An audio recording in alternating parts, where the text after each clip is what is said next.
What's up, fellas? Hey, how you doing? Hello, hello. Looks like on? all the board members are here. We know So that I'm good. Eric and Mark aren't baseball fans today. What? There's a big game on tonight, boys. The home run derby's playing right now. Dude, come on, man. What are you, 12, Robbie? I just stated the facts. That's all. So, Robbie, hold on, I'll try. I'm okay with that. Hey, if anybody can put it up in the corner of the chat, that would be awesome. So, Robbie, I have a collection of stuff behind me, but this baseball right here was caught by myself at the All-Star game in Anaheim. Hanley Ramirez hit the gold ball to left field, and it landed in my glove. No shit. That is awesome. That's his And then I have team, a too. buddy that pitches batting practice for the Dodgers. Hanley Ramirez went the next year to the Dodgers, so it's also autographed. What? And it's a gold ball too. So it was like the $5,000 or $10,000 balls. Yeah, it's the gold. It was the gold ball. Yeah. Hey, did you notice he didn't have to reach for it? It was already in his hand. It was Like behind it was me. that close to him. Yep. That was cool. And it's based my favorite team stadium there in LA. Yep. So Good deal, guys. Dodger Stadium's the best stadium in LA. Come on. I've actually Wow. never been to Dodger Stadium. That's one I want to go to. It's one of the from living out oldest there. stadiums, and it's amazing. Cool. Good deal. I'm excited about that, too. Hey, in the interest of time, let's go ahead and get this thing rocking and rolling if we could, guys. Eric, I agree. Yes, sir. I'd like to adjourn. Oh, we have to start. Yeah. A second. Bang, bang. It's all right. Hey, it is now 6:34. We have a quorum. Do we have a quorum? We have a quorum correctly, gentlemen? Mark? Smokey? We have a. All right. So let's get let's get this thing going. All right. Good evening, everyone, and welcome. I'm officially calling to order the Board of Directors meeting for the Vine Condominium Owners Association. Today is July 13th, and it is now 6:34. This meeting is held virtually. Just a reminder, I want to thank our homeowners for taking the time to join us this evening to stay informed about our community. Just a quick reminder, this is a formal business meeting of the board, and we're glad to have you to observe our deliberations, but please note that we have reserved time at the end of the agenda for specific unit owner questions, so there will be an opportunity for your comments later in the evening. All right. Our first order of business is the consent agenda, which handles our routine ratifications. And in order to ensure efficiency, the items on tonight's consent agenda will be acted upon in one motion. No separate discussion will occur unless the director requests an item to be moved to old business. Do any directors wish to pull an item from the consent agenda for separate discussion under old business? Not I. Okay. Hearing no requests, I will now entertain a motion to approve this consent agenda as presented. All in order? Approve. Cool. Approve. Approve. All right. The motion carries. Hey, real quick, guys, I just want to say it, and I hope I'm not butchering the name. Is it Sadai? City? Uh-huh. City? Okay, I was close. These are ratifications done by the board. As a homeowner, you're here to observe, and we'll have an open session towards the end if you have any concerns. But we're trying to plow through this business, so you don't have to respond or approve anything at this time. Oh, okay. Thank you. Thanks, Smokey. No worries. Thanks, Smokey. Thanks for that. So we're now going to move on to our report section. These items are for informational purposes only, and no board action or vote is required at this time. First up is the manager's report. I'm going to hand the floor over to our senior property manager, Smokey Klosky, to provide an update on general operations. Smokey, floor is Thank you. yours, sir. Hey, thank you very much. Just to let everybody on the call that is not aware yet, I'm Smokey Kovaleski. I'm the senior property manager for WRMC, and I have the pleasure of working with Vine Board in order to make the community a better place to live.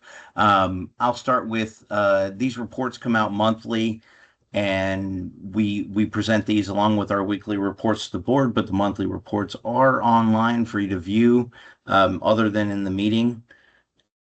We have a quick breakdown of our financials that we bring out, which in the treasurer's report we're going to get a better group around, but this is a high level, just once a month download that you will the board receives by the 6th, to review and see if there's any questions before we get to any meetings or anything.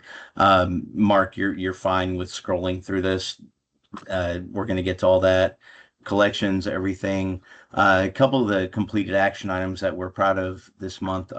We've always had a bi-weekly touch base with the board. I think this enhances communication and puts Worth Ross and or WRMC and the board on kind of the same page. It's one of the guiding factors of our relationship right now, and I truly believe that. Compliance inspections, these are done individually or with the board. It depends on the situation. These happen, they're recorded. This last one, we accomplished some quick things that aren't in here that we'll talk about later.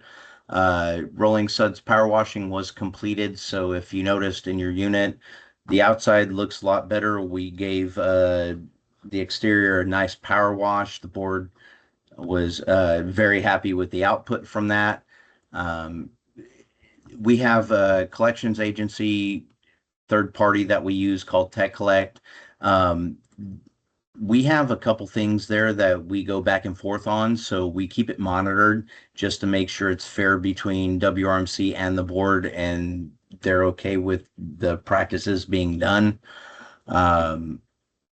We also had our final audit received this last month. The board has reviewed it. I don't think there was any real pushback on that. There's several levels that we have to go through to make sure that the board approves of the final audit or any input that they may have. We did get the camera installed last month on the pump room, which I'm a little concerned about because it's supposed to have lighting on it, and I did not see lighting last time I was in there, so I will check with the vendor to see where that was at. It does new have a sign and light. It might be something we needed to change. It does have a light though. It does. It's just not what I was thinking, right? Well, I don't know. I'll look at the setup. Okay. It looks like it can be bright. He said there's super LEDs on the side when I questioned it, but I can turn the light on and see that there's a light smoking. Okay, good. And I just want to make sure when the door opens and it notifies people that at night it's something bright and very eye-catching or blinding.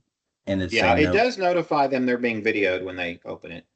I did experience that when I was out there on property this last time. So new sign and posts are ordered. We'll have some touch-ups done on the sign and post for the guest parking. We're upgrading that. The drain clean out was scheduled and did complete. So once again, this report comes out at the beginning of the month, and we've had a few days into it and we've gotten a lot accomplished. So please move forward on that, I guess.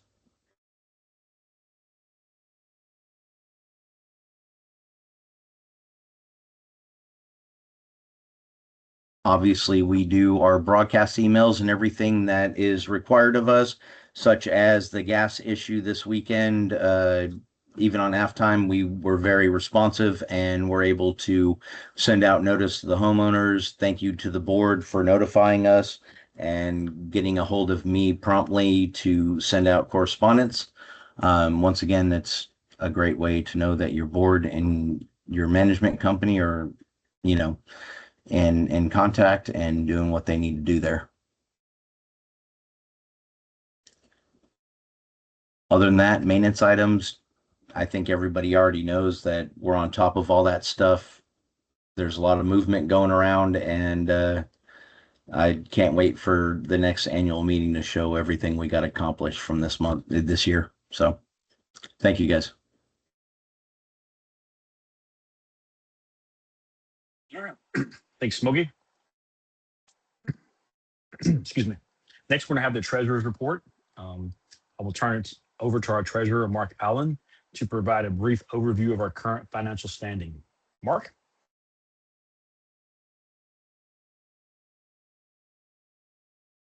Thank you, Eric.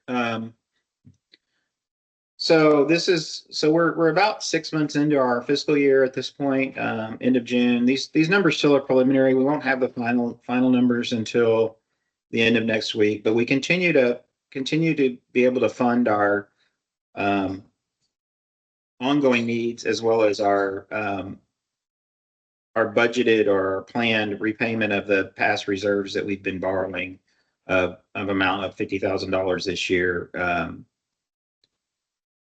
Successfully so far. So even with some additional costs that we've had to undertake at this point, we'll have the final numbers in June, around July 20th. At that point, we'll update it on the website so that it's out there for what the actual numbers after the accountants have had a chance to finalize everything. Just kind of big picture, we've actually spent $188,000 this year in actual expenses. Of a budget, our original budget was $179,430 for the 6 months, which means we're over budget by about $8,700. What I'll say on that is you can kind of look at what we've been able to absorb some of those costs because we've gotten the benefits of the insurance savings that we've had and favorability with our utilities. Probably the reality as we look through budgeting for next year is our R&M budget, our maintenance budget, repair and maintenance budget has probably been underfunded the last few years, and we've been supplementing that with these overages and these savings that we've got under taxes and utilities favorability. So as we look for budgeting, we're going to try to move that more towards actuals this year. We're spending on average about $50,000 to $56,000 a year in our R&M budget for various things. And of course, as we age, that budget's going to have to increase because things start breaking more as we get further in. So, and these aren't capital things; these are just things that happen that we have to fix. Like we just fixed the landscape lighting out by the pool, and that went into that whole piece. And you can see that really highlighted here with the maintenance budget being $34,000 against what we budgeted of about $18,000. So really, even though cash flow wise and budget wise, we'll be fine. It's just, we've got to move that to more actual as we probably move our insurance and utilities more to actuals in this next budget cycle. Those are some of the things that we did with that money this year is speed bumps. We did the concrete drain repairs off of Bowen. And then some of the work we did on the pump room, some locks and some other fixes that we did there. That storm and landscape drain cleaning that Smokey talked about, we just have done. And then of course, tree maintenance. We're not really over budget on that, but it's a front loaded expense. And so what happens is it makes us look over budgeted, but that should even out over the course of the year. But this may be also an area that we need to look at. Are we properly funding it? This just goes on to say what I said at the beginning. We've had sufficient liquidity to both maintain our obligations, ongoing obligations on our operating expenses, while also continuing to fund the reserve and pay back the reserves. So our balances grew $112,000. We did have to borrow from the reserves to pay our insurance, so that's getting repaid as well. So if you can see, we're doing we have a monthly transfer of 4167 of new money, and then we have $15,000 that we're repaying through the course each month through December to pay back some of that borrowing we did for our insurance. Just kind of as we look forward in the final 6 months of the budgeting years is really to scrutinize expenditures to make sure, we balance what needs to be done now and the risk of deferring them to another point. It's really difficult. Once you defer maintenance, they seem to exponentially grow in the cost. And so we just really have to be careful that we don't put something off too long for the sake of right now that hits us later if we have the funds. Again, this is looking at under budgeting for R&M, basically, to try to look at that as we move towards the planning for 2027. And then, of course, we want to continue to leverage positive revenue variances so that we can, fully absorb current overages without dipping into the reserves. We certainly don't want to have to take money out of reserves that we have to pay back in for operating expenses. One big thing is that we did, and we've talked about this, we had a $500 a month trash disposal increase. And so, that was not budgeted. So in terms of our contracts, that's about a $6,000 expense that we're having to absorb in other ways as we move forward. So really budgeting that in. Does the board have any questions on any of the other financial, more specific data is in the packet, but does anybody have any questions from the board? No, Mark, first- I apologize. I didn't look in detail, but where did the because I know we had the one issue in the pool room where the equipment got stolen, and it was like $8,000 or whatever. Where did that fall in the budget? We funded that out of reserves. Okay, they can have reserves. Gotcha. Yeah, so we've we're in the process of doing the non-visit reserve update, and that was submitted to them as part of that Nice. to include. Because Gotcha. even though we had to do that, given that step being stolen. I mean, that equipment still has a useful life, and it's going to have to be replaced. Now, it might be 20 years from now that it has to be replaced, but it's going to have to be replaced over time. Anybody else? You good, Chris? All good. I'm good. All right. You good, Mark? Yeah. Okay. Thank you. All right. We're going to move on to old business. Let's see here. Sorry, I'm jumping back on screens. So, Mark, are you going to talk about Together Maintenance Phase 2? Smokey's going to talk about some of it, and I'm going to talk about some of it. Yeah, we're going to split this one, guys. Okay. All right. Let's see here. I'm going to hand it over to Smokey. All right. Thank you very much. So, shoot, I'd have to say a little less than a whole year ago, we started talking about the compliance metrics and the Together in Maintenance initiative.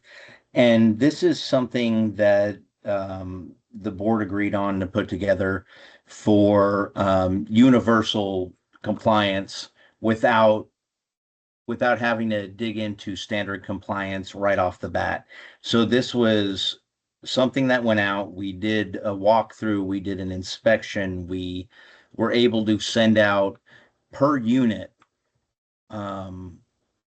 everything that we saw that needed work in an initial stage of the exterior of the building per the governing documents. So when that happened, we sent out notice to everybody and we said, hey, well, first of all, we noticed them in a meeting saying we're getting ready to do this. And then we had the inspection, and then the inspection went out and everybody was kind of given their own personal report on what normal compliance would see if we were doing this without the board and not doing it together. Once again, this initiative is something that's taking away from it being harsh or being abrupt or anything like that. Everybody's here to work together, and we want to make sure that everything that we found was put across the proper way, explained properly, given the proper amount of time to cure, and everything for the benefit of the community. And myself and the board feel that we did all of that. At this point, as we move forward, we're getting towards the end stages of this first phase, and the end stages of the first phase are going to be, you know, a little bit more direct. But let me talk about the compliance and metrics and the completion status of where we're at. Mark has put together the slide. 84% overall project completion rate, which is amazing. Like, everybody's really got on board. The exterior maintenance initiative has reached 84% overall project completion rate, showcasing outstanding progress across the community. I mean, 84% out the gates for the time that's been given is acceptable. Like, we thank all of that 84% for doing what they needed to do. 53 units fully compliant. We have 10 units right now remaining that have this or that or something different to still get completed. I'd like to remind everybody at that point that, you know, if communication or we feel that we already feel we've given everybody enough time. Let's just put it that way. So as we move down the line, there's going to be consequences for non-compliance. And luckily, it's only on a very few, a handful of people. So go to the next slide real quick.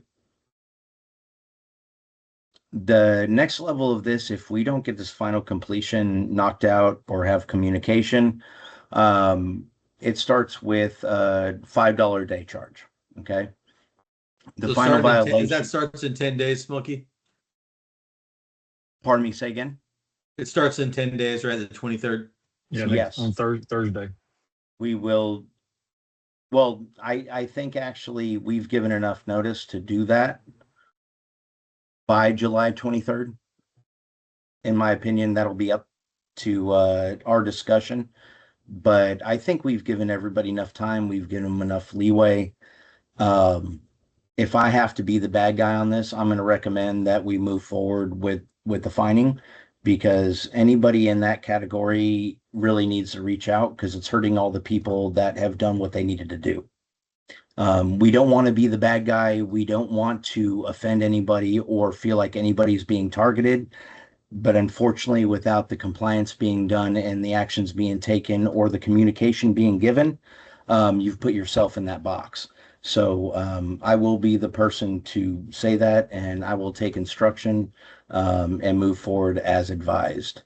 Go to the next slide, please.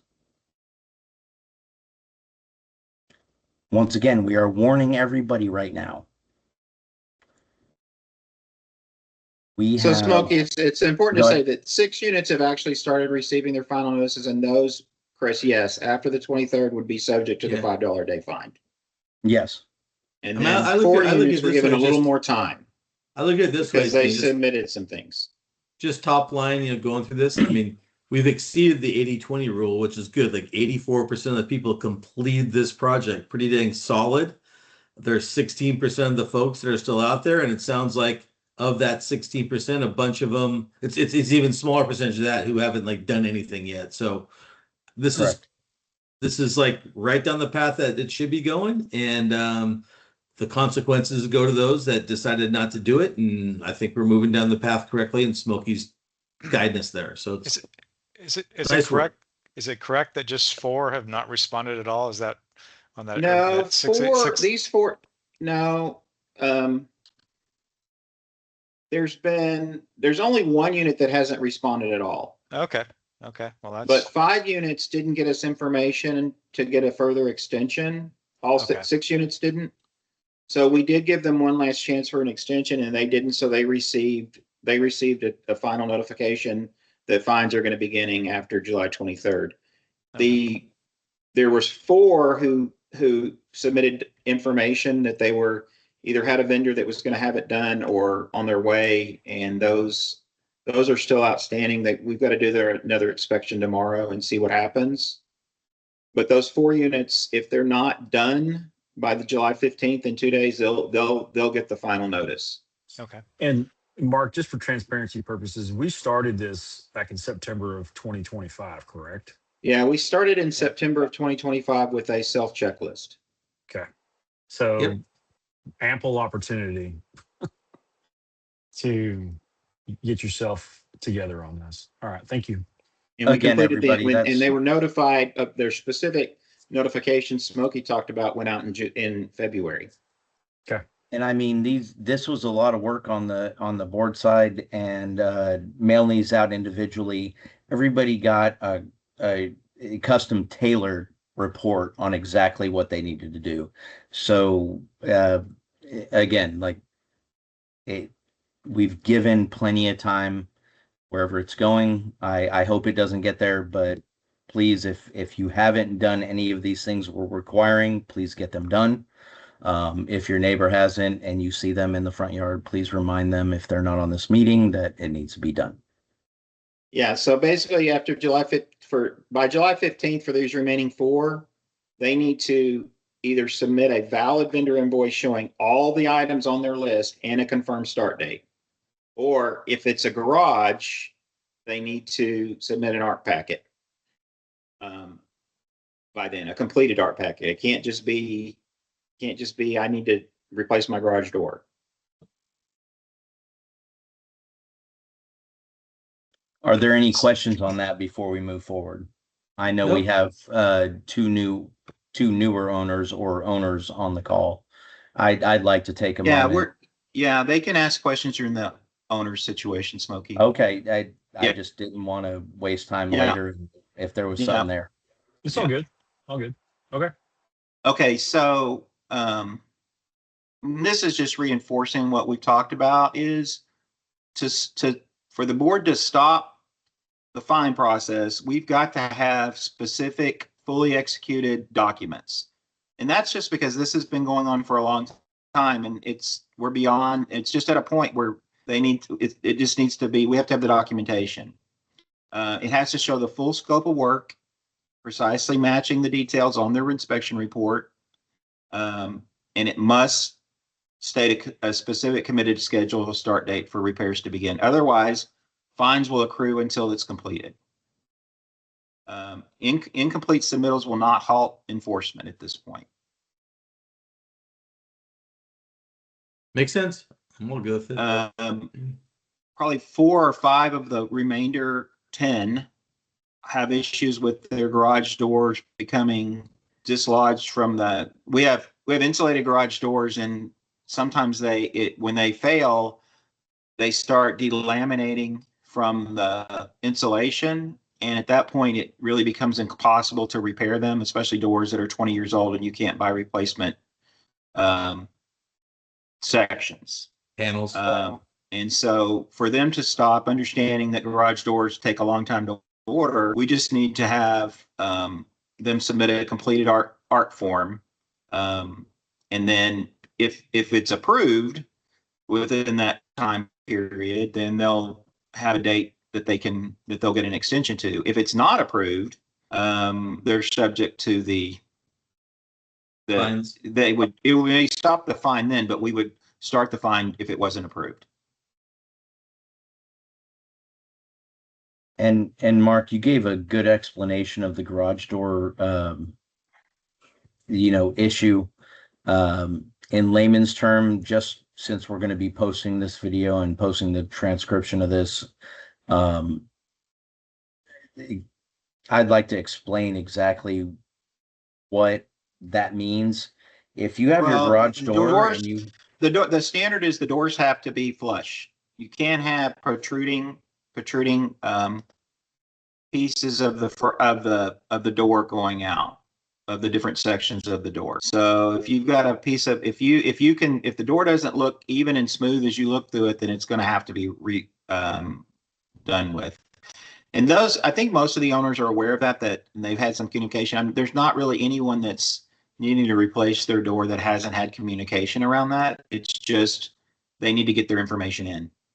But the overall is that is an unrepairable situation, correct? Mostly. It appears to be. We've had several try multiple ways, and you can't get it to a satisfactory level. Yes. That's what I was getting at. If you see It's that, gonna have to be, yeah. And the owners have been made aware of that fall into that category.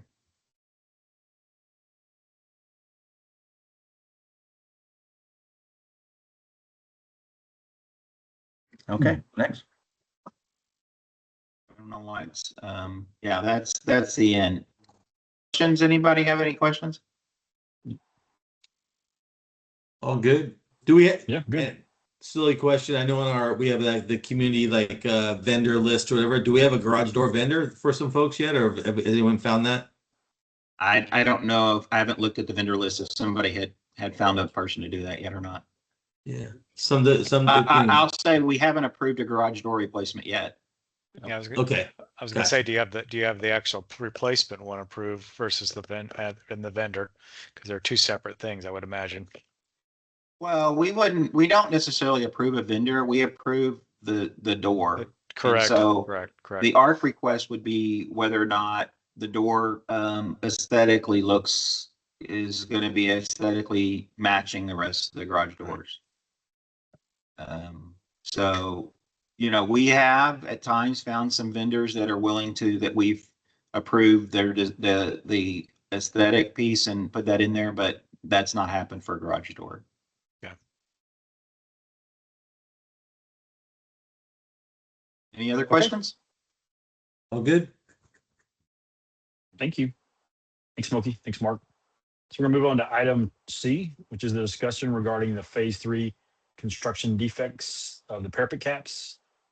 Just a reminder, this is an update and discussion item only. No formal vote is needed. Mark, would you like to present at this time? Sure. Thank you. So this is an ongoing project that, most of the board has been working on since last June, actually. We started this process. And so this is kind of where we are up to date on this as what we know right now. I mean, there's still some quite a bit of unknowns out there. So we've asked RE, our reconstruction experts, to spend the time they need to get us proper scope and cost, and not to rush to get this done, just out of trying to get it moving quicker sooner than later. We feel like we've had that ability because we did do some mitigation on units that were having ongoing water intrusion, and did prioritize those to get some mitigation whiting for full repairs. We also previously we had talked about doing the parapet walls, but also adding in the doors, because those seem the proper flashing of the exit doors on the pop-up as you come out from the stairs. RE did their drone survey. They did identify that 25 units have not only the door exiting the unit, but also have 25 utility doors. So looking at adding those to the scope as well, because if they're not properly flashed, that's the same issue as you have with the doors you open to get out there. What we know now is that they're thinking it's going to be a 6-month construction window, but we don't know. That's kind of what we know. That's kind of what they've led us to believe at this point. Kind of where we are, we did a lot of investigation up through May. In May, the engineer started putting together protocols for waterproofing. They did the drone inspection. The purpose behind the drone inspection was to identify elements that would need to be removed to do the work, to do the scope of work, and to better refine that. Currently, we're still in the bidding process. evaluating kind of the cost. I mean, this versus, I mean, a lot of the cost here is going to be materials, and small price changes in materials or small estimates in materials could impact the final bill pretty well. Once we get the bidding and get an initial cost, we will be doing a town hall with the community to go over everything and let them kind of understand why we're doing it, what the scope is, and how we move forward from there. And looking at, you know, financing options or how we're going to fund it going forward. So some of the things on the drone the drone found is several people have put up pergolas, but specifically this pergola and others, this is not this is an example. You see how it's attached to the side of the unit right against that hardy board or so that's got to be removed for them to do the work. And so that's going to have to be taken down and then reinstalled. So the drone was able to look at across all buildings and look at the different issues that came up, and then kind of start looking at what owners could really take down and what they might, for expediency purposes for construction, be responsible for taking down and putting back up. Hey, You know, Mark, things like, just for clarification in this particular one, does it mean the whole entire pergola comes down, or just the I'm part not that's- sure. I don't know the that part they can that's work hooked to around the it though. wall? Yeah. I don't know that you can work around this, because this all is going to be replaced. You see Yeah. what I mean? I mean, when I look from what I can see from this angle, it's obviously the stuff that's hooked to the wall for sure is an sure. issue. Yeah. Whether or not they can do the work and that they need to do with this, I don't know. That's something they'll have to tell us. Gotcha.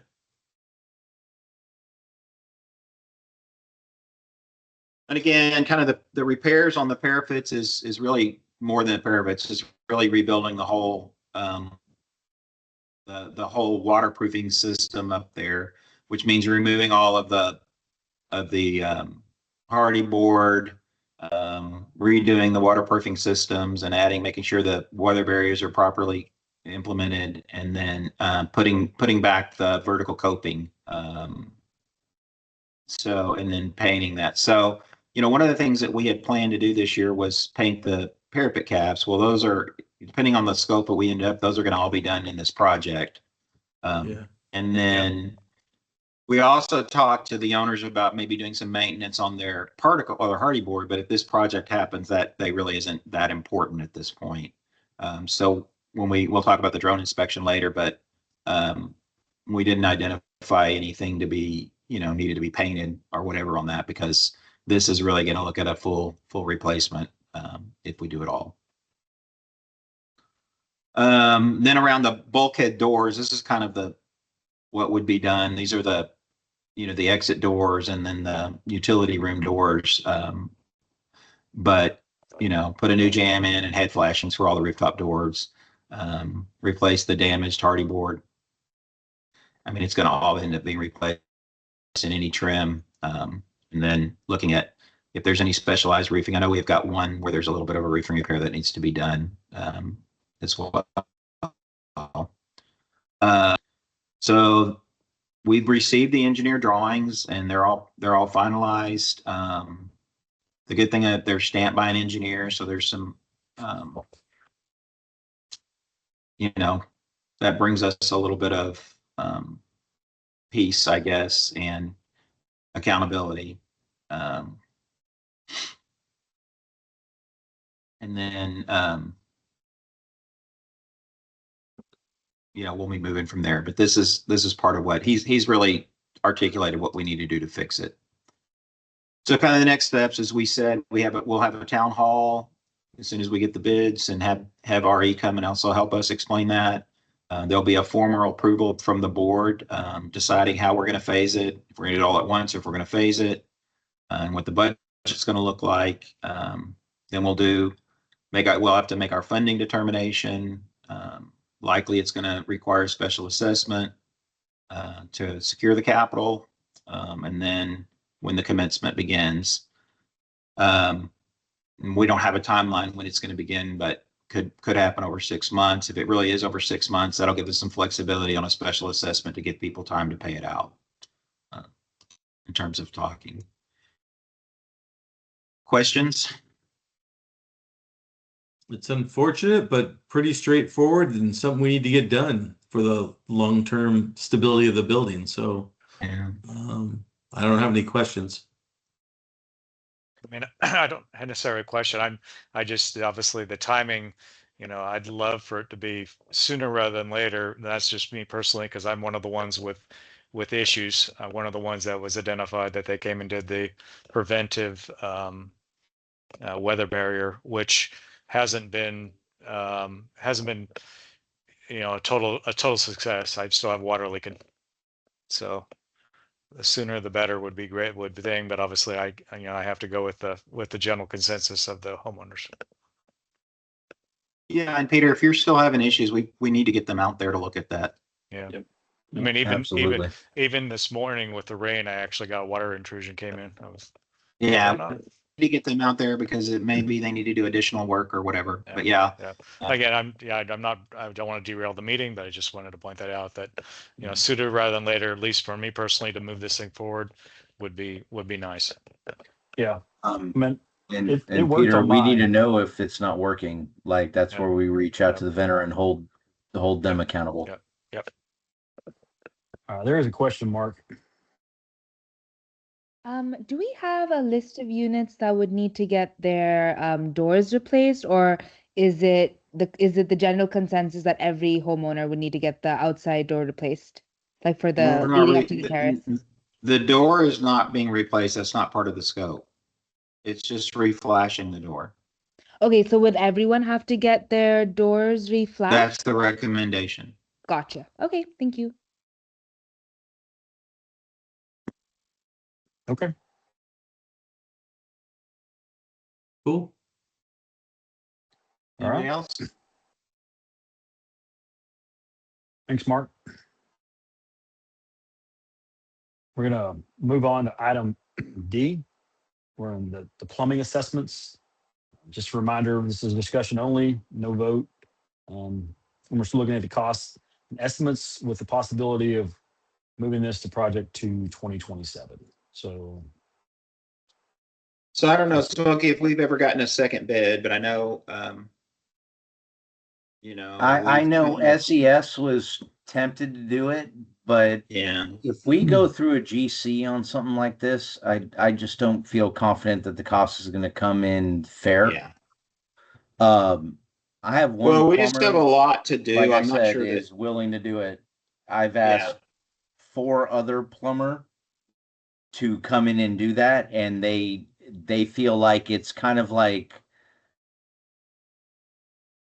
we don't want to give a hard cost on that because we don't know what we're getting into yet. And Chris with A1, he's a little bit different. And I understand why he was okay with throwing his bid forward. Because when we talked about it, he's like, anything I'm going to do is save you money. Like I've done this before. This is the end all be all. Like this is everything I could encounter. I don't see up change orders. I see down change orders. So that's why I'm having trouble finding someone else to match it. I mean, there's huge companies out there. Don't get me wrong. I can bring in the big guys, but it's going to be a waste of time for the cost. Like they're just going to be way higher, and I don't know. That's my position on it right now, and I will do it. I will go get the bigger people, and I show them his scope of work, and I just they keep submitting, and they're nowhere in the ballpark. And if they don't submit, they say we just don't want to take this job on. So I don't know what the disconnect there is. I think almost with the engineering report that we're going to have done, or like that came across, I don't know if forensics, if their report was exactly what we wanted. I kind of looked at it. I think it is, but that's a later conversation. We just got that recently, so there's more discussion on this topic, in my opinion. I mean, I just feel like with everything going on, I think it's something that we could defer till next year. Yeah, I agree with that. But I do think it needs to be done within the next year or two. Others? I'm just curious, the whole scope of what needs to get taken care of. I'm not very versed on, so I just need to get a better understanding of it. Talking about the stuff behind you, basically the other units that we worked on, rest of them, Mark, is that what we're referring to on this? No, No, this is really looking at all our plumbing that we're responsible for that are that's maybe underneath the concrete out there. Ah, gotcha. Okay. And to see if there's issues that we need to address sooner rather than later, or get a good idea of how long, something's going to need to be addressed later on, or kind of to help add to our reserve study. That's really what the purpose. It's just an additional deeper dive for the reserve study. And it is, and it's having a professional go out there and scope it and whatever, and it is a decent amount of work. So I see where Mark's coming from with that, and I agree with him. Like, it would be nice to have that. Just getting 3 bids on someone that's going to throw something out there that we're not doing right now in that scope is just kind of hard to find. I mean, his bid was 5,000. I don't think that's too crazy given what he's going to do. I don't think so. But I just would say that I just think that everything we've taken on, that may be something we need to focus on these other things first. So Mark, is 5,000 to find out the scope of repairs needed, or is 5,000 end all? Well, it's 5,000 to see are there repairs needed? Are there repairs? This is preemptive. This is PM work. So do we have? I think the one question that I have is, or the one thought process that I think we need to at least consider, I'm not giving an opinion, is we don't want to have 3 special assessments in 5-6 years. It looks like every single time we turn around, there's a special assessment. So if this was going to be something that we couldn't handle through dues increases or just run the business type stuff, we should consider like rolling it into the same special assessment. Like, I don't know who would want to buy a place that every 2 years they have another $10,000 special assessment. Yeah, I mean, Robbie, it's one of those things, Robbie. We don't know what we don't know. That's the whole thing. I got it. And so this is the fear of all the special assessments and everything we've discovered. This is us trying to get ahead of it. So no, I that's what I'm saying. I kind of think we should try to find the way to spend the $5K to find out if it'll come in around the same time as the other special assessment. We at least have a forecast in the future that we can make an intelligent choice of, do we want to postpone it and have that, or can we raise the dues enough next year to cover it whenever it needs to be done? Or if he tells us the place is about to collapse in and flood itself, then we can fix it. I don't know. Yeah, I mean, the original thought behind doing the assessment in general, Robbie, was to be able to, everything has a useful life to it. And this was really to get a better number on the useful life. I mean, that we're not having problems, but yeah, could there be something that we don't know that needs to be addressed now? Yeah, there could be. In that case, if it's beyond what we can fund in the reserves, yeah, we'd have to move to a special assessment. I could go either way on this. I think we've either got to move forward with it or defer it to next year or the year after. So Mark, let me ask, outside the obvious stuff we have around the pool area, like actually no drainage, and then we have a bunch of leakage over there. Is there any big like hot spots around the community that we should be? So we're not talking about grading. We're not talking about how things drain into our sewers. We're talking about, once the pipes leave the units, it becomes our responsibility to maintain them. So I don't know that we have any knowledge that there's problems on any of that, other than the sewer cap piece that we just addressed on 7 units.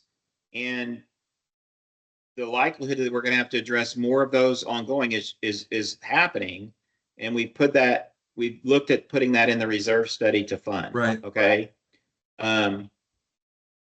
But this would be things that you don't know until you put a camera down there, and that's what he plans on doing is dropping cameras down there and looking. So I mean, it's going to be a good evaluation, and I'm comfortable based on what Smokey's saying, going with Chris. He's the one that did the sewer work for us. He did the sewer cap replacements for us.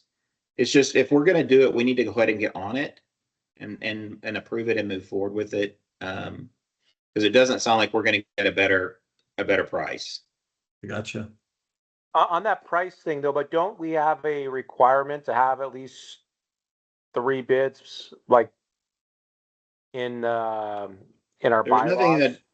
There's nothing in the documents that require that. Okay. No, We there just isn't, have to and be it's able a to common practice. we have to exhibit ordinary care.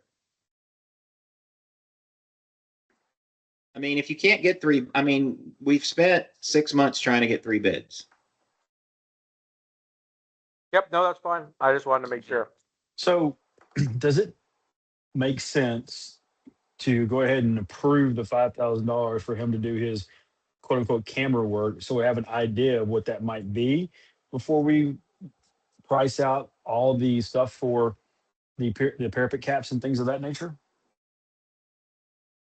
Kind of where my thought process is, just so we understand this, the board has the full understanding. I think Well, and I don't with wanna, us I on don't want to budget muddle this season, up too maybe much, but we- I think there's going to be some. We just got the structural engineer report yesterday, and so we're going to have to look at that and see what implications that has for it as well. I mean, I'm not trying to just keep adding, but I also am sensitive to what Robbie's saying is like, we don't want to keep having to have them, but we also can't foresee the future. But the way you help to foresee the future better is by doing all of these assessments and, getting professionals in here to tell you to try to be on the front end of it versus just being reactive. Yeah. So outside of the parapet caps for 2020, because that could possibly most likely be pushed to 2027, we still have to do on another out of the reserve study funds. We still have to do the pool, correct? Well, the pool's next year, yes. Okay. All right. But there's also, I mean, I don't want to get too much into it, but there's just some, I mean, again, there's a lot of stuff that we need to look at and make it happen. But to me, the structural and the plumbing assessments, I mean, I'm trying to remember what all we have on our schedule of additional assessments we need to look at in the coming years. Let me hold up and I'll tell you. Okay.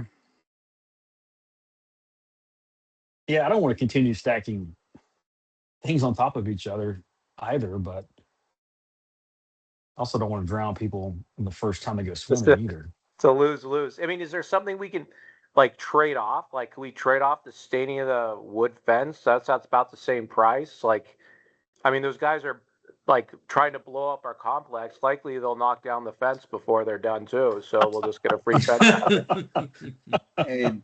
Well, the there's an fence is issue- funding out of hey, reserve. wait, The wait, fence if is there's funded an from issue, reserve, Robbie, guys- and this would be funded from. We can probably find the money to do the evaluation. That's not it. Yeah. It's No, just. Hold on, I mean, wait. we can wait, find the Robbie money to do said the something. evaluation. Is a vendor doing something that's not likable? What, Smokey? Robbie just said that they were getting ready the, to the do gas the fence. people on this weekend. Oh, okay. Yeah, they're I driving thought- around I with thought- like Never mind. 4-wheelers and stuff. So I'm just guessing that they'll probably run into the fence and knock it down. So if we didn't pay for it, we'd get a new fence anyway. So I thought one of the vendors. Good was luck doing on something that, naughty. Robbie. I was ready to jump on it. Yeah, no, you're good, Smokey. Go ahead, Mark. Whenever you get your thing up. Yeah, just a second, I'll find it. Yeah, But I mean, anyway, I don't want- I mean, we did schedule the plumbing evaluation to be done this year. Okay. It's going to be a little more expensive than what we budgeted, but we'll find a way to fund it. It's just, we need to either move forward with it or put it off till next year. And I think we spent enough time in our due diligence trying to find other bids and we just haven't gotten any. So if Chris is willing to do it for that, I would move that we approve it. Yeah, I'm not opposed to approving the scope of the work. The I guess the $10 million question on the back end of that is, what do we do once he finds out stuff and like, you know, then that's where the dilemma comes. Yep. Yeah, but I mean, Well- yeah, you know, just because you don't know doesn't mean it couldn't. I mean, the whole thing is at least we know, and then it's No, not a surprise somewhere. No, I'm 100% with you, Mark. I'm just saying that, I mean, there could be stuff that he finds that could stuff to Robbie's point earlier, like we don't want to keep doing assessments and these sort of things, but like he could find stuff that doesn't need to get done for 5 years, but it's gonna be, we know it's gonna need to get done in 5 years. Then you can fund it. Yeah. Yeah, then we And can put it in reserves. the market, build it into the plan, the 5-year forecast. Well, yeah, Yeah. if you know it's going to be done in 5 years, then that's what you put in the reserve study, and it gets funded that way. Yep. So, like, here's I've pulled it up. The ancillary this year we had set to do plumbing and structural. 27, we're going to have an arborist look at all our trees. 26, we do that anyway. 28 was masonry, and then 28 was also civil, which is soil and drainage and pavement. So that's kind of the way we had scheduled those evaluations. So like if we push the plumbing off, it's going to push something else off later. So Yeah. I think it is what it is. And the structural ended up costing us at least 7,500. We budgeted 10,000, and so we're a couple of $1,000s over right now, which we can find. Yeah, that's Gotcha. Okay. Well, Chris is gonna look at the trees anyway, so we don't really need an arborist. He's an expert. I know that this isn't a voting thing at this time, but I think we should put the plumbing assessment thing on the docket to move forward, but we'll vote on it when it's right So, to I vote. mean, we can adopt it. Yeah, if we want to. I mean, it was originally for discussion. If the board agrees to change the agenda, we could.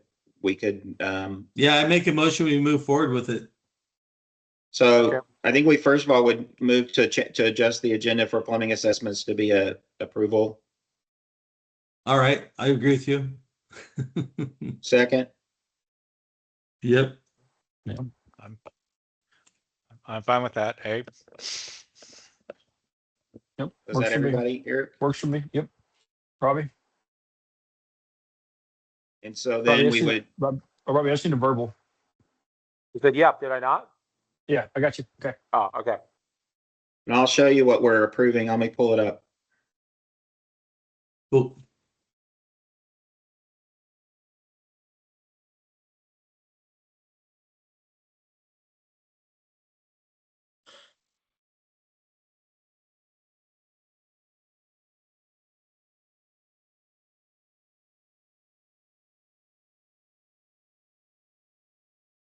No, I mean, that's a Chris. I mean, hopefully he'll honor his price still.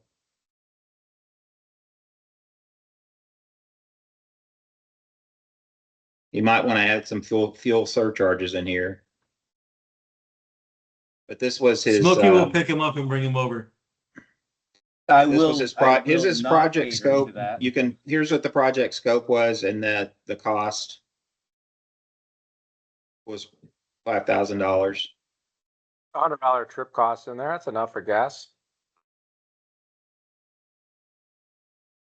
This was back in February.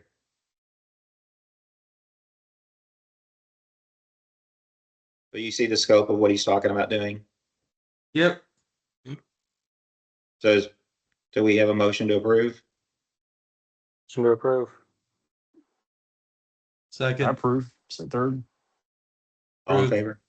All right. Aye. I All right, Smokey. So if you'll get with Chris and see if he'll still do it for that and when he can get us on the schedule. I'm texting him right now, actually. I want him to put that on pretty quick because I want to catch his cost there.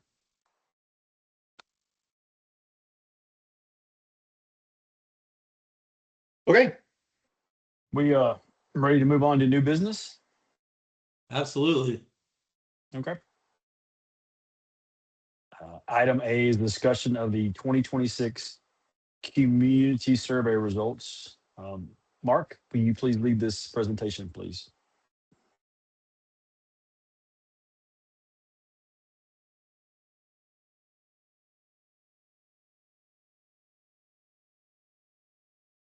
Okay, so as for I think it's the I think it's fourth year we've done, it is our fourth year we've done a survey. And we've kept it pretty similar every year just to be able to track things and from year to year regarding kind of on these different metrics. This year we probably had the lowest responses of any of the year. We only had 14 responses. Previously, we were running about 20 to 21 responses. Standard HOA rates fall between 10% to 30%. So we're, pushing 15%. Typically, what they say is lower volume typically signals general community contentment. But of course, a smaller size gives heavier mathematical weight to the average. But the results do help look at a way to look at directional temperature check where we're seeing. And overwhelming, we're seeing very positive trend results from our surveys over the last 3 years. There were, in the 2005 survey, there was a lot of frustrations regarding capital projects and visible, especially around landscaping and building cleaning. The overall satisfaction scores this year did reach historical highs. Quantitatively, perfectly aligns with written positive feedback, so both of those seem to be there. We're seeing consistent climbing metrics on Worth Ross, seeing a 3-year upward trend. Resolution jumped significantly in the last year. Portal usage seems to be up a little bit and seems to be a positive way for them to interact. One area is direct email response times. There were some concerns about that. But of course, we've tried to encourage people to use the portal so it can be tracked and not necessarily, and it's not even just tracked. It's just, Worth Ross has a team of people that Smokey doesn't have to deal with everything. So just emailing Smokey sometimes is the least effective or efficient way to make something happen. Not because he's not on it. It's just there's other people that can process that stuff when he's out, looking at properties and doing other stuff. He's not at his desk every day, all day long. But definitely there was some restoring of trust and value as a theme, timely communication, the association bringing value is above, 5 being the highest. And then the board listening before major decisions. There was a near perfect satisfaction score on the board communication. And there was a lot of success regarding our newsletters. Looking at our capital projects they did and the overall pleasing with it, most of them, like I said, 5 was there, but definitely they've over, the majority really felt like those were benefits, including the hall alley, the bowling corner, the building cleaning. So kind of what we heard is there's definitely a clear difference between today and 2022. Another thing for the newsletters, a strong desire, that was one comment for social events, but that's kind of our social events scores remain pretty consistently in the same level. So I think some people say they want them, but I'm not sure we've either found the right ones or have found ones that really draw people in. the areas for polish is the slow replies. The portal sometimes gives canned answers, and clarify that windows and gutters are the owner's responsibility, because that was some of the, like, cleaning the windows and dealing with the gutters was something there. Kind of our next steps is really, because really to address the email situation is really to continue to push portal usage over direct emails. We'll do that in the newsletter. We have been doing that. Promote our website, our new resident hub, which has a lot of helpful resources that people can get answers quickly. They also rolled out that HOAI that we highlighted in our newsletter, that residents can get some answers without having to, maybe talk to somebody directly or send an email directly. And We did please, see- Mark, notice that we've already identified maybe some issues with it. So it is a Yeah. work in progress. We'll make it is. better every day. Yeah. So, I mean, that's the thing. We have noticed some things with HOI, that new system, that just, there's some kinks that needs to be worked out. We did see a plateau on trash policy enforcement, or really on the trash. Our trash we've always had pretty good scores on our trash vendor, and this one was not quite as good. It kind of plateaued from that. But also there were some concerns about, what's to be put in there, what's not to be put in there, what's, what the blue bags are for. The fact that we were getting a lot of people just putting bags out, and it was getting strewn all across the alleyway. We did send some information out in the last newsletter to try to reinforce the trash piece and try to help. I think it's fair to owners say that the trash self-cleanse. folks have the trash folks themselves have tightened up their own rules. They're actually Yeah. like following them more. And so we just need to make sure we communicate that. Yep. And sorry, I had my hand raised. I just decided to jump Oh, in sorry. real quick. So No worries. No, with that being said, the cans themselves, as far as I'm aware of, those are owner purchased. Well, they We've were done, originally given, the owners originally had them, but yeah, any new ones would have to be purchased by the owners.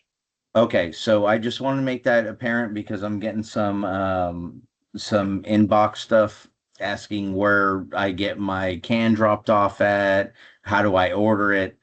I think for the next newsletter or the next correspondence, we reiterate that, and maybe we put in a link to a suggested spot to get them.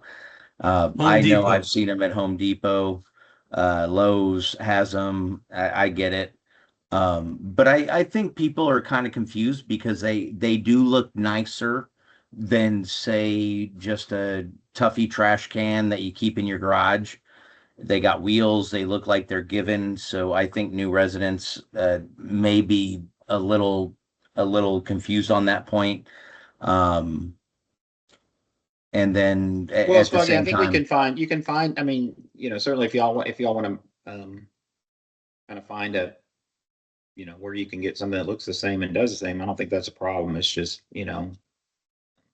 and we Awesome. can until we do that. It, like, little things like that. Like Yeah. I've seen a lot of, because we've had an influx of some new owners lately. Mhm. That are asking these questions. And Sure. I even, when I was there the other day, I even looked at some people. I'm like, you didn't register your car. And I was sitting right there. Like, oh, I will. No, you need to do that now. Yeah. Like, it's kind of those things to where we have to make that apparent. Some of the new owners are being a little laxed on some things that we've spent a lot of time making, how do I put it, second nature. I mean, I think it's an ongoing communication. I mean, this right here, any kind of our rules and stuff is an ongoing communication issue that we continue to do. Anything we can do to support them, I'm in favor of. I mean, if we need to find a vendor that, or a source for something that, they would like to use. I mean, because definitely you need something pretty sturdy that's not going to blow over either. So. Sure. Mark, someone has a question. Hunter's up there.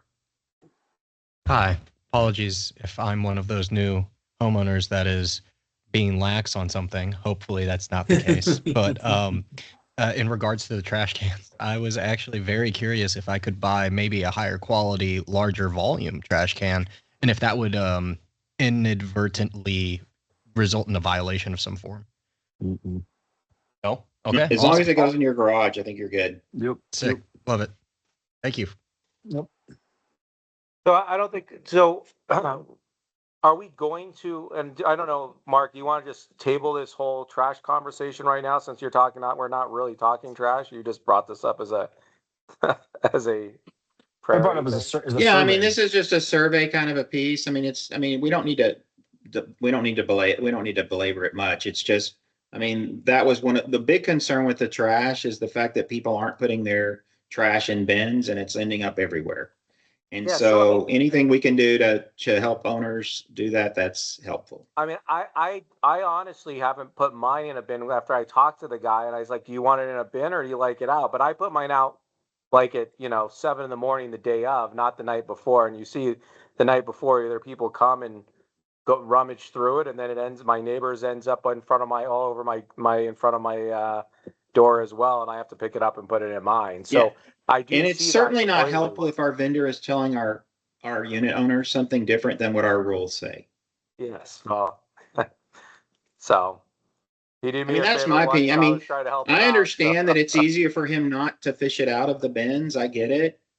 But it's all supposed to be in the bins and there's enough that's spread everywhere. I mean, this is something that came from multiple people on the survey. So, I mean, we can handle it however we want to handle it, but it is frustrating that our vendor is not being consistent with what we're telling our owners. So, I mean, I think the question then simply is going to be like, if we really want it to be one way or another, we should consider, requiring it, if you will, with warnings and fines, and then we'll all do it. If not, then, I if mean, it's that's not kind that of big a that's deal. kind of what we said in the newsletter. That if we can't get it, if people can't voluntarily get it taken care of, we're going to have to work with the individual owners to get the compliance there. Yeah.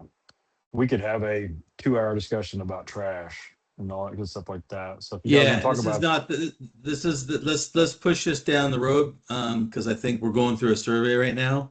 Yep. And if we want to rehash it, because there's lots of reasons why you can and can't do it in the cans and so forth. So Yep. um so Mark, let's just move continue on. your survey stuff. Yeah. And so then part 3, we're talking about we're working with Smokey on that, but just trying to be more personalized with the responses in the portal. I'm not sure what they mean by that, but I think it's probably they're not finding the responses as helpful as they could be. And I'm not sure without specifics how we would go with that. But I mean, and then canned answers. And that's a really kind of that's kind of a hard thing because they have to answer based on the governing documents. And so sometimes those can seem canned. So I do think the more, kind of what Smokey talked about, trying to help people find a solution, even if it's their responsibility, and us supporting that goes a long way. So I appreciate Smokey bringing that up earlier. Finally, there was some comments about the pool furniture being needing something different. And then of course, we are looking at a major pool refurbish next year, which would include furniture. And I know with all this stuff we have going on, it's going to be tough to, kind of sell the why do we not keep putting the pool off. But our pool vendor said it's time for how far we go in that and what we do, but we're definitely going to have the pool Yeah, Chris? at this stage, the pool itself needs a refresh. Yeah. I would challenge the piece about the furniture is because it's a very, very small sample size of people that were replying, because I went out there this past weekend. Robbie, I ran into you, saw you. The pool furniture hasn't moved since we had our event that we had Yeah. a few weeks back. So Yeah, I think it's the chicken or the egg, Chris. Yep. But I mean, this is just a reporting of what it is, but I mean, that is part Yeah. of the, whether we replace it or do something different with it next year, that's still a board decision that has to be made, but we are looking forward to, doing some refurbishing out in the pool area next year. It's pushing The 20 pool years itself old. obviously needs to be, it's to the point where that definitely needs some corrections. So that was the survey for this year. Questions? All good, man. Okay. Thanks, Mark. Mark, you're up again. We're gonna, item B is the Just keep It's talking, Mark. You the got this. 2027 budget development goes. So Goals. every year, I mean, every year for the last 3 years, as we build our budget for the following year, we really start off with setting some guidelines and some goals around how we develop that budget and how we review what we choose to do in the budget. And so, I put some draft budget goals together. Certainly these can be changed or adjusted, based upon, the will of the board. Certainly, I think always we try to minimize our assessment increases.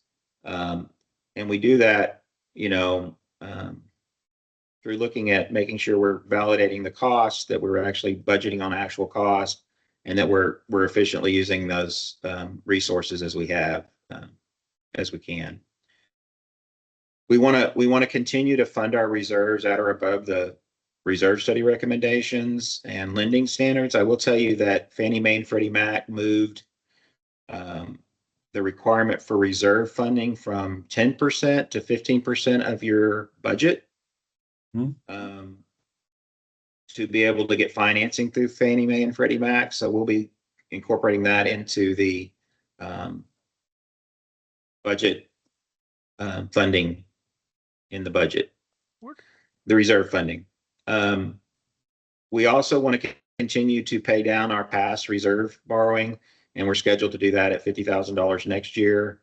So really, we're looking at that 50,000 plus new money and making sure that that's at least, if not greater than 50% of our gross revenue, our gross assessment revenue, so that we meet that standard for Freddie and Fannie Mac. We want to correct historical maintenance deficits to make sure if we're really spending $50-something thousand on maintenance and repairs every year, we need to budget for that, and to make sure that, we're really doing what's necessary, and and when we do something to enhance that's a conscious decision by the board, to bring value to the association. Schedule reserve projects with verified data. And again, that goes into these ancillary evaluations like we were talking about earlier, the plumbing evaluation, the reserve study that was done, they did a visual evaluation, and then the structural inspection. And so that'll, as we look at that and look at when they need to be done and the cost of that needs to be done, that's incorporated into the reserve study piece. We want to ensure we have liquidity for our high cost obligations, which is primarily outside of major capital spending, which would be the pool refurbish next year. That our insurance, we have sufficient funds that we don't have to go out to the market and pay interest to borrow money to pay our premiums. And then, of course, as always, to plan for contractual and market driven cost increases. Generally they're saying about 5% on your service and utility costs. And then, we're hearing about 8 to 12% for insurance rates for that next fiscal year. Any comments, questions, changes, adjustments we want to make to this?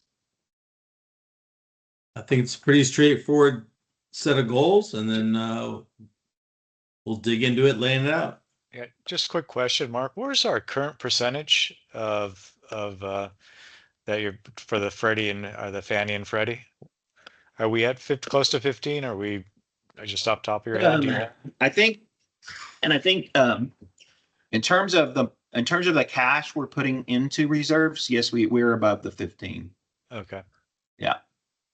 So like we put $100,000 into reserves, and our budget was our total assessment budget 380, I think.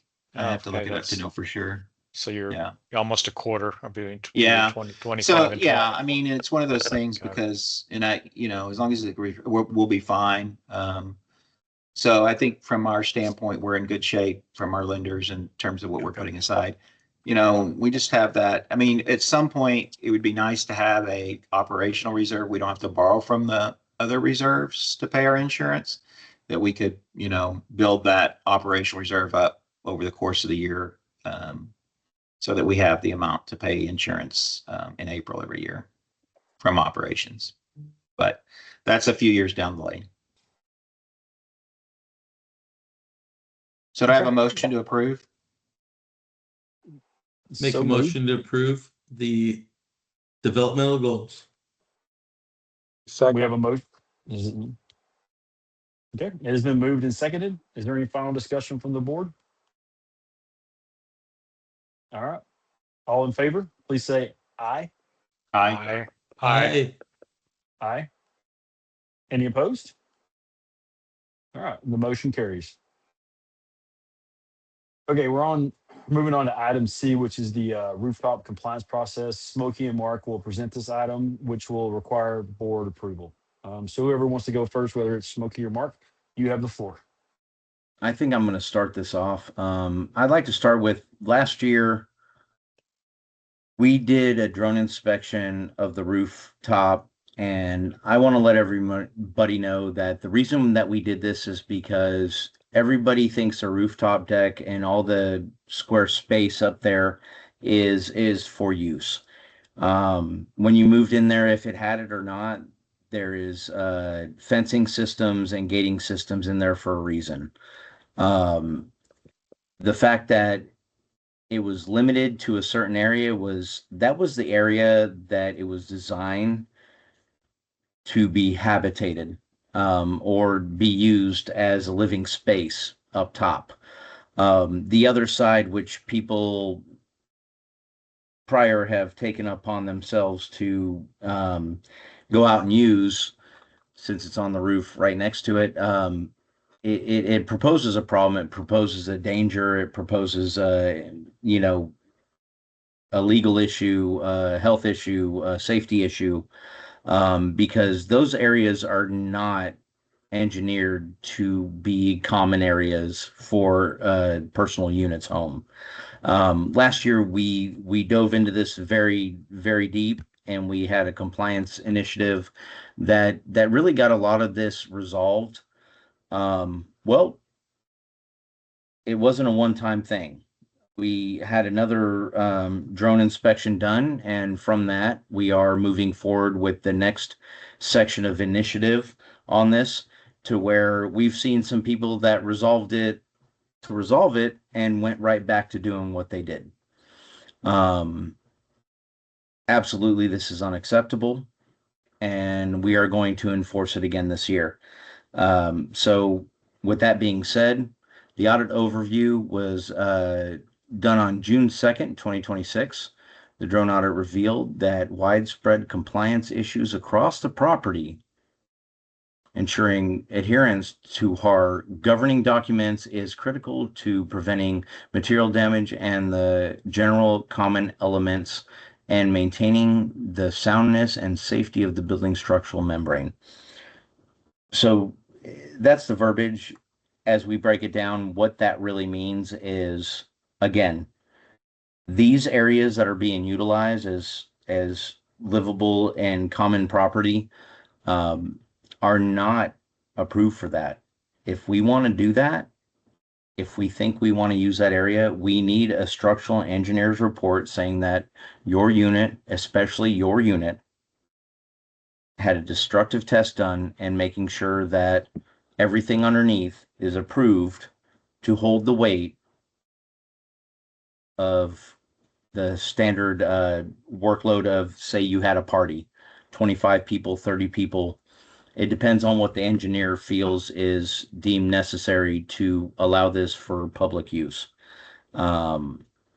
Without that being done, this is an off-limits area.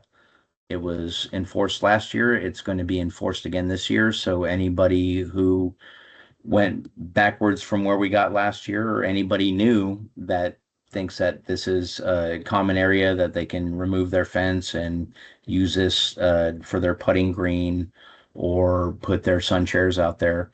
Unfortunately, that's not the case. We do want you to reach out to us in advance if you're one of these people, and start getting on the same page to where we can help you walk through and move forward with getting the proper approval, or doing what's needed to do to understand that you can or cannot use this area. So I think that's really what I have to say there. Anybody else?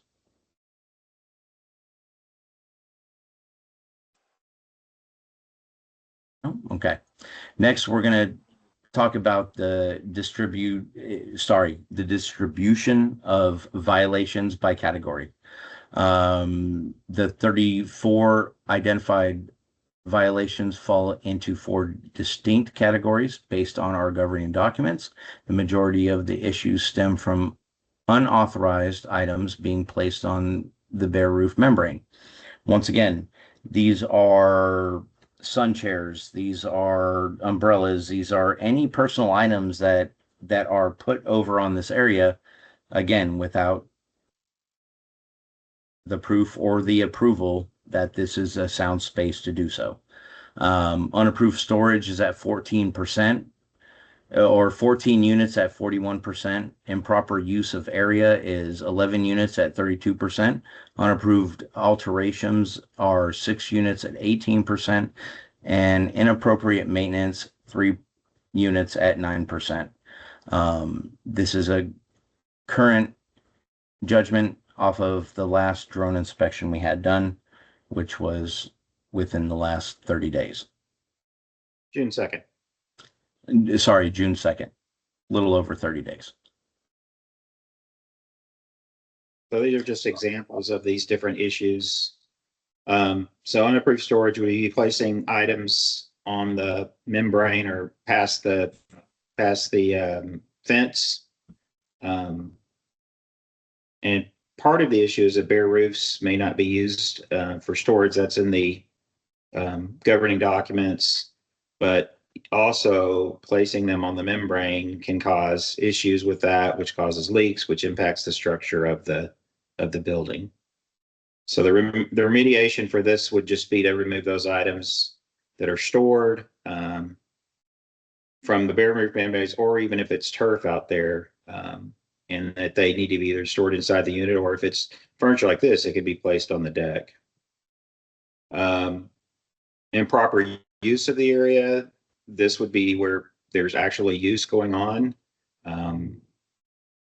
And that's the, whether that included furniture, grills, workout equipment off the designated deck surface. It should be kept clean to prevent damage to the general common elements. And what's a general common element is the structural roof decking underneath it. Is that a So putting what green? they would need to do is to relocate all the active items onto the designated approved area and remove them from the rooftop entirely. Sorry, Chris, did you? The improper maintenance really was, we have people that have put turf out there, but they've not maintained it appropriately. And you see this is going to cause issues with water pooling, dealing with the structural soundness of the property. So again, they would need to immediately remove, repair, replace that, and restore to where you're not going to have this issue. Then we do have some unauthorized modifications where they've taken down the railing. This, you can see the railing is missing from here without receiving the ARC approvals. There's improper storage as well, but they would need to restore the fence here. And Mark, do you know if this specific unit right here, and if you don't, just say you don't, was this, do you know if the fence was originally? Well, I don't want to talk about specific units, Eric. We can talk about that in executive session. Okay. All right. Yeah. Fair enough. Fair enough. So here's where we get down to the process, and we can talk about this more, but in terms of curing these violations, This is kind of the process standard that is being proposed, that if they're improperly using that, they have 10 days to cure it. If it's not cured within 10 days, that we would start moving forward with fining them. Certainly these days are the fine is based upon, does it create a safety or structural risk? That's what our fine policy says. If it's just aesthetic, it's a 5-day per day fine. If it's structural or safety, it's $25 per day. So it's how we determine what those look like. If these fall into those categories generally or not. Definitely the unapproved alterations. That was a standard that was used last year in the audit. These others weren't necessarily, because really last year was focused on getting some of these, getting them either approved or getting those alterations restored. Improper maintenance, they would have 30 days to cure. Again, because that causes ponding and structural, it could have caused structural issues going forward. Unapproved storage, I mean, some of that's just very simple of just taking some mats off their roof. And so the cure dates were set to be kind of, what does it really take to cure that versus, what's reasonable. So really what the board is being asked to look at right here before is to look at this process. And this is all in line. This isn't necessarily new policy. This is just using our existing processes and governing documents to enforce things, but really looking at sending notices to those that are in violation, providing them a timeline to cure it. Smokey will be there to assist them in trying to work through it all. And then if they're not curing it, moving towards the violations. If you recall, we spent over 6 months to 9 months last year working through getting people in compliance. And at that point, everybody was in compliance with what we had asked them to do last year. And now half of them aren't. Well, I don't know that we really, I mean, to be honest, I'm not sure the unapproved storage was focused on, but this improper use of area, improper maintenance, and unapproved alterations definitely were. So these have all occurred since last year, except for maybe the unapproved storage. So it could be that there's new owners that aren't aware of this, but it also is owners that were completely aware last year and have chosen to reoffend.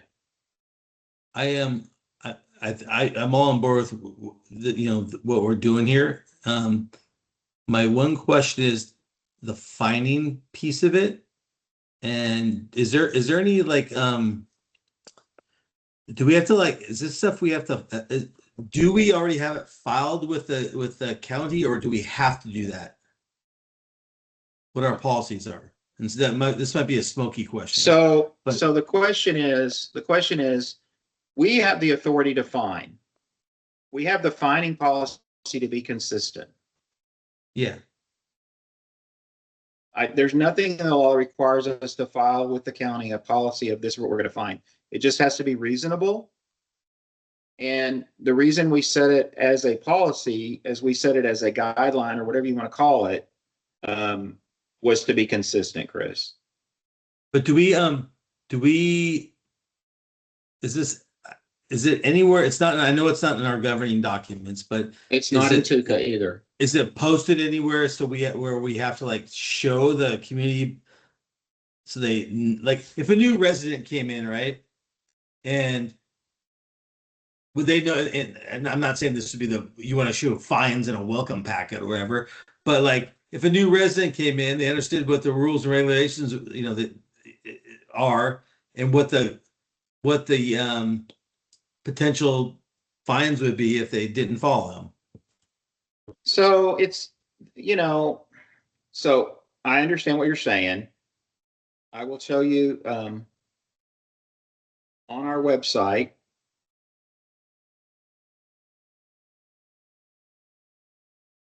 That is posted.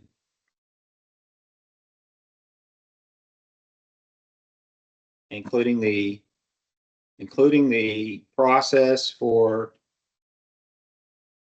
resolution. Cool. I just want to make sure we're covered. Well, the other way we're covered, Chris, is the required notifications we do in writing to the owners. True. Gotcha. And Okay. they have a cure period. Yeah, and they have a cure period that's reasonable. Yep. All good.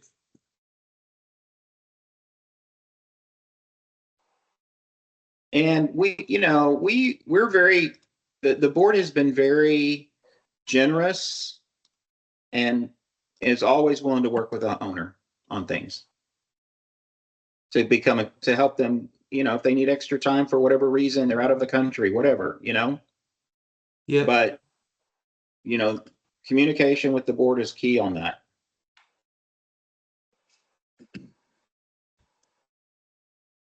So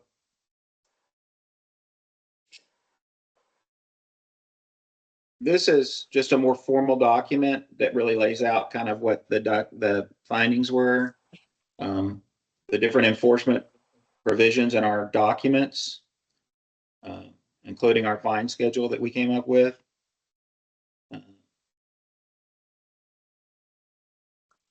I love it. So I'd like to make a motion that we move forward with the notifications of the folks that are out of compliance based on this rooftop compliance audit, and we begin to take action. Is there a second? I say, I'll second it. All right. It has been moved and seconded. Is there any further discussion regarding this? I'd like to discuss it. Is now the right time, or? Now, He just said it we'll go was. to executive here in a minute. well, what's your discussion, Robbie? What do you want to discuss? I want to discuss, I think, the idea that it feels like as a board, we're going into everyone's personal business around everything. I think you could argue that people have things in the front of their house where everyone else can see them. And now we're actually going onto someone's roof to make a claim that we know what's best for them so they don't get hurt. Or that it looks better from the ground and the drone that randomly goes once a year to make a decision that turf should or should not be allowed, or that someone putting a umbrella on one side of the fence to hang over the other is something that warrants them being fined and that we should be making a call on. So it feels to me I like would say that's what the documents require us to do. But why do the documents require us to do that? And why do we have to accept that story?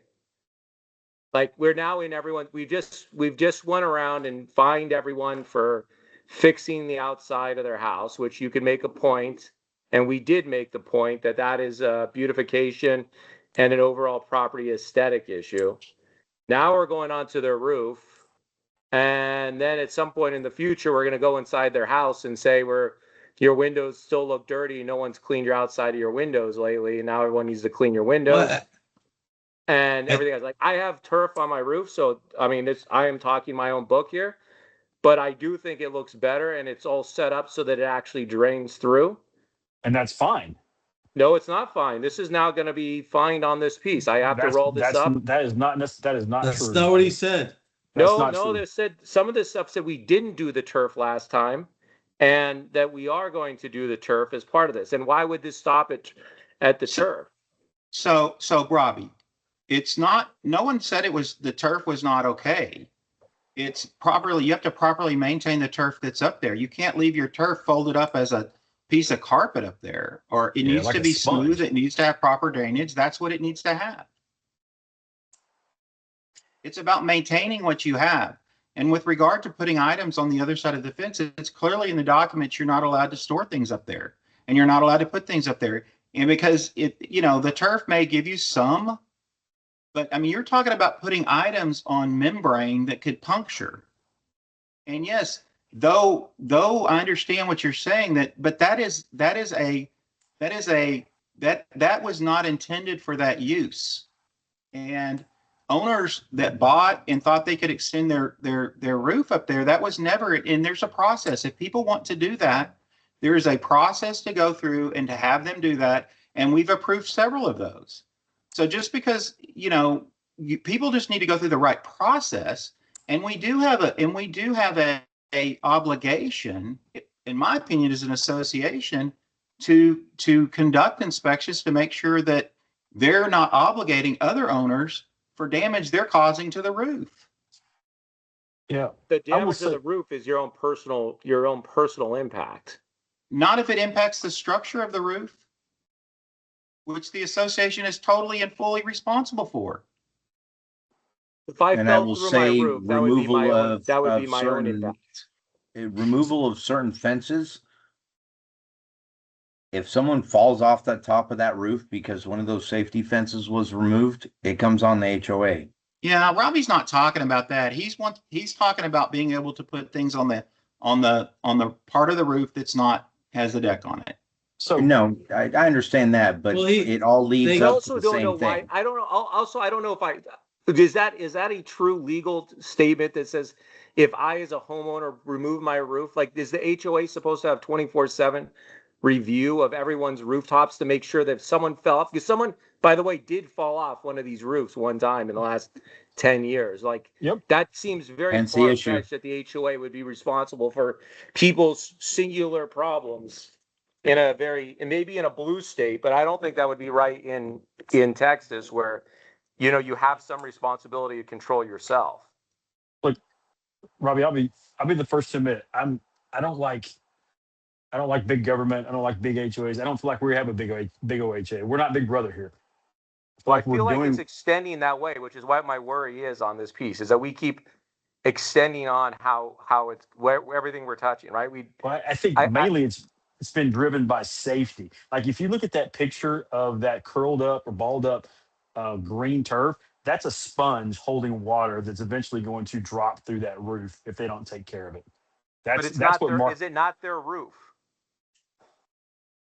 No. It's considered a limited common element, I Robbie. have the obligation to be devil's advocate on this piece, partially because I believe it. I also want to be full on because I do believe, like, we started with this beautification, and we've all accepted it, right? And now we're into someone's roof's beautification, which no one can see besides the neighbors, like one neighbor over. And I want to make sure that we're not just encroaching on every single little piece of someone's life. But wait a minute. In the documentation, and even when you signed it, you bought your home, there was guidelines of what you can do in that area. And there's specific things. Hold on. There's specific things you do in your rooftop. And if you want to do those things, I think everyone's communicated here that you're more than welcome to, as long as you get the engineer study, you do all the things you need to do to make that happen. And the board or the architectural committee will sign off on it. It's no big deal, as long as you follow the guidelines. Yeah, I mean, I don't see a problem, Robbie. There's been others there's been units where they've asked us to put turf out there, so we've gotten approval from an engineer that they've hired, and we've approved that, and we're good with that. Is that not a true statement, Robbie? True statement. Okay. So the whole Big Brother thing about this, from that standpoint, is about safety. I want to be able to draw the line between being overly bearing and having nice units that from the top to the bottom look good, and we'll have no safety issues that we're aware of as a board. I understand safety has been used by Big Brother in every single instance of life, right? So, I mean, I have some concerns. Everything's always about safety, right? Everything from COVID to building cultures that cause 20 times more expensive things. It's always about safety. You can always make things more safe by being more protective. But Robbie, I've said my piece, right? I got it. No, but Robbie, let me ask you this. Which is- Are you saying that none of this we should enforce, or there's certain things you don't think we should enforce? I don't think we should enforce the more cosmetic and basic stuff. I think that there's stuff that you can enforce that we think is materially problematic. And unless the neighbor, I guess I wouldn't also, if thinking through it, I wouldn't mind if a neighbor complained about a person and said like they were keeping they're making like their rooftop a trash dump, just like you would in the front yard of someone's house, then I think that would be safe. But us going through and systemically picking everything or everyone, I think seems more Well, overbearing to me. the opposite of that was what we dealt with as we started that process last year, Robbie, where we had a bunch of people who had removed their rail, which is why that started, and a bunch of people that were using that part of the roof without approval. And it's one thing to put an umbrella out there or a piece of turf. It's another thing to put a piece of furniture out there that you're extending that roof without extending your deck and doing the proper approvals. I mean, I understand you got to draw the line somewhere, and that's where we can decide where we're going to draw the line. But we spent a lot of time last year, and you were there, on board with that piece. So I'm just a little confused. Yeah, I mean, is that's the it piece that I just think is the final piece right there at that point. And now we're going to more, say, aesthetics and basics versus, hey, you actually are using the roof without the full-on roof without the piece. So are you? So we haven't approved any letters going out. That's what we're going to do in executive session, to look at the individual violations to determine what's going to go out. My only thing is we just need to be consistent. Yes. And can we get there real quick, guys? It sounds like we're already there. Yeah, well, hang on. So the question is, what the ask here is, are we going to approve this? I mean, the board's going to determine what's going out on a violation for the individuals in executive session. But is there anything that you're opposed to in this, that you don't want in here for us to move forward with as a general rule? Not from my standpoint. Peter, I mean, you haven't really weighed in on this. I would like your opinion on this. My opinion is, at least like the improper use, that is a safety, again, getting back to safety, but that's a legal and safety issue, because it isn't designed, the railing isn't code and that section of like, if you look at this one picture of the putting green, the guy's got the railing, the owner has a railing leaning up against the low space of the roof for a makeshift railing. That's not code. And so that's where it gets back to, and then that's It's actually bolted in. I can see it from my house. Can you? Okay, so it's your neighbor. But the point being is that it's a safety issue. If somebody falls off of there, yes, they're going to sue the owner, but they're also going to name the HOA as part of the lawsuit. Okay, so I guess to answer your question, Eric, I am for certainly the improper use and the safety thing, because that makes sense to me. As an overall general arc, Robbie and board, I support what we're talking about. We can get into specifics in the executive session that we probably could have a more thorough conversation about, Robbie, if we can just get this part dotted and crossed. You said you wanted to talk about it here, so I was fine. I was thought we were waiting. So no, I mean, we can take a vote. there. I mean, I just want to make sure I understand your concern, Robbie.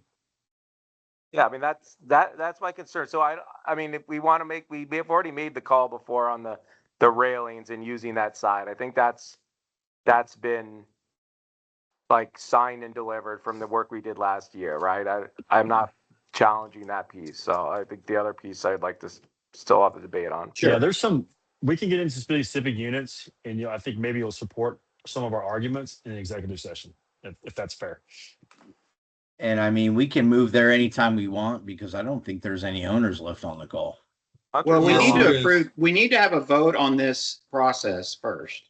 Yeah. So there was already here. a motion. There was already a second. So well, question can I get an overall approval? Can I get all approved? Say aye. Aye. Aye. Aye. Any nays? Staying. All right, it's approved. If I need to leave for whatever the executive session is, please let me know. Yeah, Oh, you'll have no. to drop. You'll have to drop off in a minute, but it's cool. No, but it's right now. It's open up to you for any questions. I'm just absorbing like a sponge right now. Sounds fair. All right. I think that. Let's see here. I'll make a motion to adjourn the general business section. I second. 8:22. I'll second. Yep. All approved. Aye. Aye. Stopping the recording now. Okay. Yeah. Now if, you can drop off. Yeah, All right, Hunter, thank if you'll- you. if you'll Are drop you off- gonna Thanks, ask man.